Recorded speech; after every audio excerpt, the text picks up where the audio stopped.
ناظرین السلام علیکم ورحمۃ اللہ وبرکاتہ۔ نحمده ونصلی ونسلم علی حبیبہ الکریم، اما بعد۔ آج ایک خاص عنوان کے تحت میں آپ کے روبرو ہوں، اور وہ عنوان یہ ہے کہ اسلامی تعلیمات کی روشنی میں بیماری کے حوالے سے ایک مومن کو، ایک مسلمان کو کیا نظریہ رکھنا چاہیے۔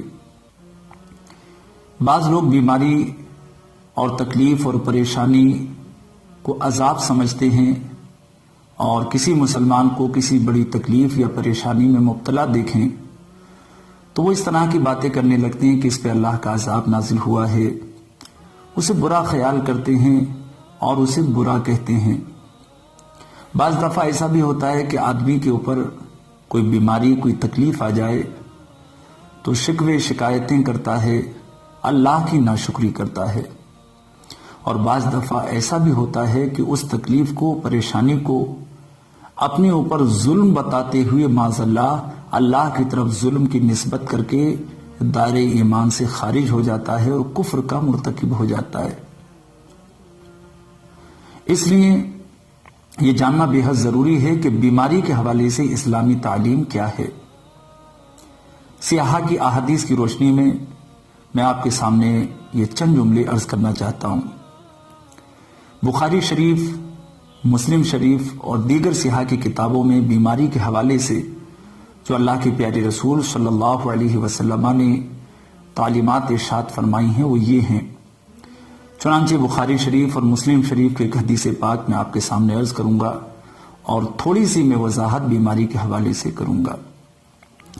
چنانچہ اللہ کے رسول علیہ الصلوۃ والسلام نے ارشاد فرمایا، ما یصیب المسلم من نصب ولا وصب ولا ہم ولا حزن ولا اذن ولا غم حتی الشوکۃ یشاکها الا کفر اللہ من خطایاہ۔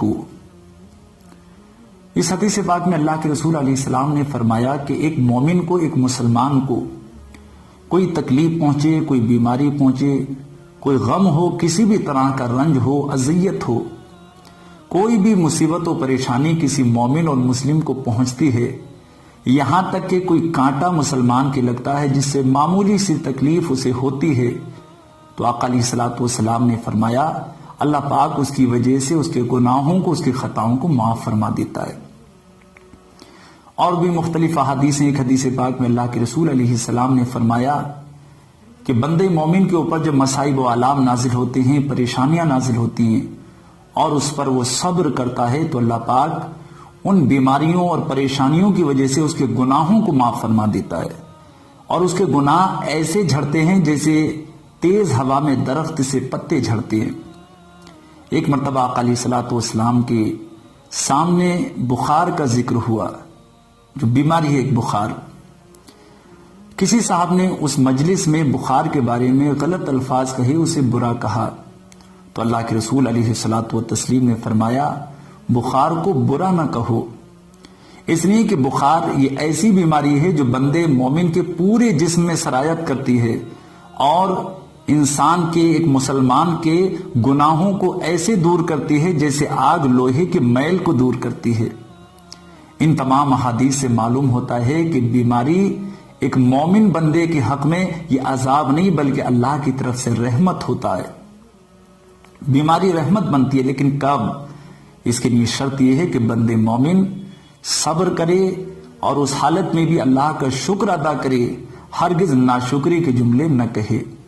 تو مومن ہو اور ساتھ ہی ساتھ صبر و شکر کا دامن تھامے رہے تو اس کے حق میں بیماری، اذیت، تکلیف اور کسی بھی قسم کی پریشانی ہو، اس کے حق میں وہ باعث رحمت بنتی ہے، اس کی خطاؤں اور اس کے گناہوں کو معاف کرانے کا ذریعہ بنتی ہے۔ ایک حدیث پاک میں اللہ کے رسول علیہ الصلوۃ والتسلیم نے فرمایا کہ بندے مومن کے مقدر میں کوئی بڑا مرتبہ ہوتا ہے اللہ کے نزدیک، اور اس کے اعمال ایسے نہیں ہوتے کہ اس درجے کو، اس مرتبے کو پہنچ سکے، تو آقا علیہ السلام فرماتے ہیں کہ اللہ پاک اس کے اوپر یا اس کی اولاد پر یا اس کے مال پہ کوئی مصیبت نازل کرتا ہے، اور اس بندے کو صبر کی توفیق عطا فرماتا ہے۔ تو صبر کرنے کی وجہ سے اس مصیبت کی گھڑی میں اللہ اس درجے پہ اسے فائز فرما دیتا ہے جو اللہ نے اس کے لیے مقدر کیا ہوتا ہے۔ اس لیے ہم اسلامی تعلیمات کی روشنی میں بیماری اور تکلیف اور پریشانی کو سمجھیں۔ کوئی بیماری آپ کے اوپر آئے، کوئی تکلیف اور پریشانی آئے، آپ صبر کریں۔ صبر کرنے کا صلہ یہ ملے گا، اللہ پاک اس بیماری کی وجہ سے آپ کے گناہوں کو معاف فرمائے گا، آپ کے درجے کو بلند فرمائے گا، اور اس بیماری کی وجہ سے اللہ آپ کے بہت سارے مراتب بلند فرما دے گا۔ اس لیے کسی مسلمان پر، کسی مومن پر کوئی بیماری اور کوئی تکلیف کو آزمائش دیکھیں تو ہرگز یہ نہ کہیں کہ وہ برا انسان ہے۔ اس لیے کہ اگر بیماری آنا، تکلیف و پریشانی آنا یہ برائی کی علامت ہوتی تو کبھی نبیوں کو، پیغمبروں کو کوئی تکلیف نہ ہوتی، پیغمبروں کو کوئی بیماری نہ ہوتی۔ حالانکہ آپ تاریخ پڑھیے، انبیاء کرام بڑی بڑی آزمائشوں سے گزارے گئے، انہیں بھی بیماریاں ہوئیں، بخار آیا، سر میں درد ہوا، دیگر بیماریاں ہوئیں۔ تو بیماری یہ برائی کی علامت نہیں ہے۔ اللہ کے رسول علیہ الصلوۃ والسلام نے فرمایا کہ جو جتنا اللہ کے قریب ہوتا ہے، جتنا بڑا مقام جس کا ہوتا ہے، اللہ رب العزت اس کے اوپر آزمائشیں اتنی ہی بڑی ڈالتا ہے۔ سب سے بڑی آزمائشیں انبیاء کی ہوتی ہیں، اس کے بعد جس طرح کا جس کا درجہ ہوتا ہے اسی طرح کی آزمائشیں اللہ پاک بندوں سے لیتا ہے۔ تو آزمائش کی گھڑی میں آپ اور ہم صبر کا دامن نہ چھوڑیں، ہمیشہ اللہ کا شکر ادا کرتے رہیں، صبر کرتے رہیں۔ بیماری آئے، تکلیف آئے، پریشانی ہو، مصیبت ہو، اذیت ہو، کیسی ہی مشکل گھڑی ہو، آپ صبر کا دامن تھامے رہیے، انشاءاللہ وہ بیماری، وہ پریشانی آپ کے لیے باعث اجر و ثواب بنے گی۔ آپ جزا فضا کریں گے، ناشکری کریں گے، بے صبری کریں گے تو بے صبری کرنے سے بیماری دور نہیں ہو جائے گی، بیماری کا علاج کیا جائے گا۔ بیماری کا علاج کرنا بے صبری نہیں ہے۔ آپ کو بیماری ہو اس کا علاج کیجیے اور امید رکھیے کہ شفا بھی اللہ ہی عطا فرمائے گا۔ دوا ایک ذریعہ ہے، ایک سبب ہے، لیکن حقیقت میں شفا دینے والا اور بیماری کو دور کرنے والا پروردگار عالم ہے۔ یہ ہمارا ایمان ہے، ہمارا عقیدہ ہے۔ اچھی بری تقدیر پر بندے کو نعمت ملتی ہے وہ بھی اللہ کی طرف سے ہوتی ہے، اور کوئی آزمائش آتی ہے وہ بھی اللہ کی طرف سے ہوتی ہے۔ تو ہم آزمائش کی گھڑیوں میں صبر و شکر کا دامن تھامے رہیں اور اللہ کی بارگاہ سے ثواب حاصل کریں۔ اللہ پاک ہمیں صبر عطا فرمائے، مشکل گھڑیوں میں، بڑی بڑی آزمائشوں میں اللہ پاک ہمیں صبر کے ساتھ رہنے کی توفیق عطا فرمائے۔ ہر آزمائش میں اللہ پاک ہمیں کامیابی عطا فرمائے۔ خلاق کائنات اپنے محبوب اعظم صلی اللہ علیہ وسلم کے وسیلے سے ہمیں دونوں جہان کی برکتیں نصیب فرمائے، آمین۔